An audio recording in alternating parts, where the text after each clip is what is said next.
Des marchés qui attendent la fête demain soir, donc, et l'indice Joe allemand aussi qui tombera dans une demi-heure. En attendant, c'est le statu quo, le CAC stable, on le disait. On va en parler avec nos traders, Jean-Louis Cussac chez Perceval Finance, Giovanni Filippo pour Bourse Direct. Bonjour messieurs, ce CAC 40 donc extrêmement prudent. Giovanni, néanmoins on sort de plusieurs hausses d'affilée, encore une hier. Est-ce que vous les sentez plus solides que fin août par exemple, plus solides qu'à la rentrée ces marchés désormais, après l'enchaînement de hausses qu'on vient de vivre?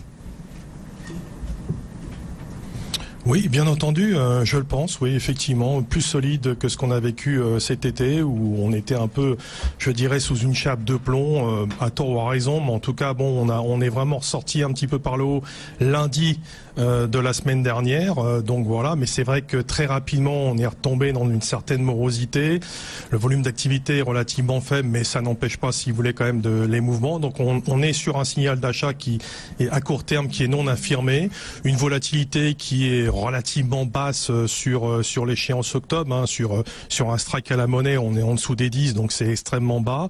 Donc on avait mardi dernier, je vous l'avais souligné, un potentiel limité contre 5234 qui était niveau de résistance sur septembre, c'est 5222 sur octobre, donc on est quasiment un petit poil en dessous. On a retrouvé une certaine marge de manœuvre, peut-être de quoi cibler 5270 sur la semaine.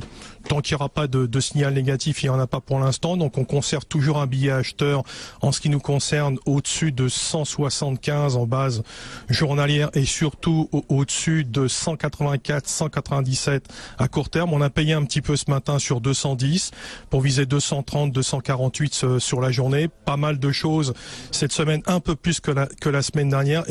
Et donc moi j'attends surtout vraiment un gros mouvement sur ce marché-là au mois d'octobre, avec notamment les lois budgétaires aux États-Unis. On voit que les marchés américains, eux, ont pris une trajectoire haussière et que là, on a l'espoir de la mise en place de réformes fiscales, notamment aux États-Unis. Ça peut créer un coup de booming sur les marchés. Donc, pour l'instant, pas d'inquiétude. On cumule en partie haute, on reste acheteur. C'est vrai que c'est pas évident parce que on est tout de suite retombé dans une espèce de torpeur, mais le billet reste toujours haussier et bien orienté pour l'instant, 270 sur la semaine possible. Jean-Louis, vos objectifs à vous désormais en attendant alors la fête demain, puis aussi le mois d'octobre que Giovanni attend manifestement plus actif. Ça peut pas être moins actif, hein. Là c'est moins qu'hier et plus que demain. Là on est à 390 millions d'échangés sur Euronext, c'est une misère. Courage Jean-Louis, ça va revenir. Donc toujours le même contexte, il n'y a rien. Ah ouais, mais là c'est terrible. J'ai eu du bol ce matin, j'ai vendu à 25,5, je sais pas si vous imaginez, c'est le plus haut. Et j'ai voulu racheter à 6,5, on a fait 8, alors il a fallu payer 10,5, mais bon, c'est pas grave. Mais c'est déjà exceptionnel, j'étais très content. Mais après, on fait quoi? De 2-3 trades par jour, avec des 8 points d'écart, on est content. Mais bon, ça va, ça perd pas, et puis surtout, le risque est très faible. Enfin bon, faut pas s'endormir, à un moment donné, ça va se mettre à bouger. On est à 9,6 de volatilité, c'est délirant. C'est vrai que c'est très très très faible. Donc c'est un marché qui passe des heures à ne rien faire, quasi déserté, mais on retrouve la même chose sur le DAX. C'est ça qui est assez aussi étonnant, il n'y a rien sur le DAX. Donc moi c'est vrai que je continue également à tenter en prioritairement des achats sur des petits replis.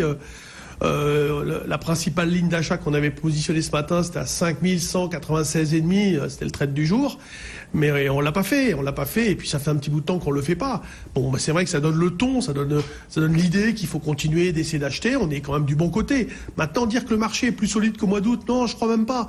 Parce que il était très déserté au mois d'août, et à force de faire les portes de saloon, si vous voulez, il a fini par se stabiliser, puis il est remonté d'un cran avec comme prétexte donc des bonnes orientations de taux, de l'économie, etc. Bon, mais des choses qu'on savait déjà. Et là, on n'attend rien de particulier. Franchement, je sais même pas si le zoo va faire bouger. J'espère, mais c'est même pas évident. On n'attend pas de surprise non plus du côté de la Fed.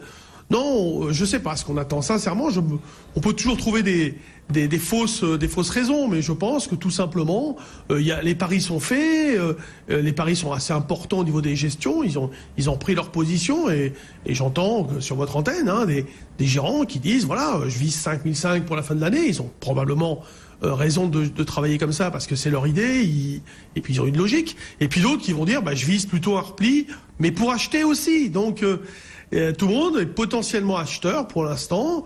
et les initiatives sur ce niveau intermédiaire. Parce qu'à 5150, c'est le niveau moyen des prix par rapport au mois de juillet. Là, on évolue au-dessus, donc c'est vrai que les pressions sont plutôt vers le haut, mais il n'y a aucun relais, il se passe strictement rien. Voilà, donc il faut accumuler des écarts. On a toujours cet euro-dollar qui reste en tendance haussière. Là, ce matin, hier, on a bien acheté. Ce matin, on s'est repositionné sur des points vers 1,1933, mais bon, on l'a pas atteint. Mais l'idée aussi sur l'euro-dollar reste d'acheter. Avec, à un moment donné, il faudra être prudent parce que le jour où ça va se mettre à retracer, il faut pas acheter trop vite sur le repli. Il faudra peut-être attendre la signal technique parce que on peut facilement revenir vers un 17,50 qui pour moi est un niveau de respiration normal. Mais c'est vrai que pour l'instant, on reste là aussi perché sur des points hauts, sans faiblesse. Alors Giovanni, si on a peu de potentiel, et c'est vrai les écarts encore faibles, une volatilité historiquement basse sur les indices, le CAC 40, est-ce que vous arrivez à percevoir, à déceler d'autres actifs pour le coup un peu plus excitants pour le trader ou l'analyste technique que vous êtes ? Oui, depuis une petite quinzaine de jours, on a orienté un petit peu nos clients vers le Nikkei, avec une configuration assez intéressante. D'ailleurs, il a progressé d'un peu plus de 3% la semaine dernière. Il a testé un niveau assez intéressant en base hebdomadaire. Je crois que de mémoire, j'ai plus le prix sous les yeux, aux alentours de 19 920 si je me trompe pas. Voilà, donc il va falloir sortir au-dessus de ce niveau. Il y a un bon potentiel, je dirais, sur le Nikkei. L'économie japonaise est en train de se redresser, donc effectivement, il se passe des choses ailleurs, notamment sur les marchés asiatiques. Voilà, il y a de quoi s'occuper, puisqu'on manque clairement d'identité pour l'instant en Europe. On a du mal à reprendre un peu plus de hauteur que cela, et on attend toujours des États-Unis pas mal de choses. C'est toujours notre défaut. Donc le Nikkei, oui, quelque chose d'assez intéressant, je pense, à moyen long terme, d'ici la fin de l'année, un potentiel intéressant. Voilà une idée alternative. Merci à tous les deux, nos deux traders, Giovanni Filippo, Bourse Direct, et Jean-Louis Cussac pour Perceval Finance. Un petit coup d'œil également sur le reste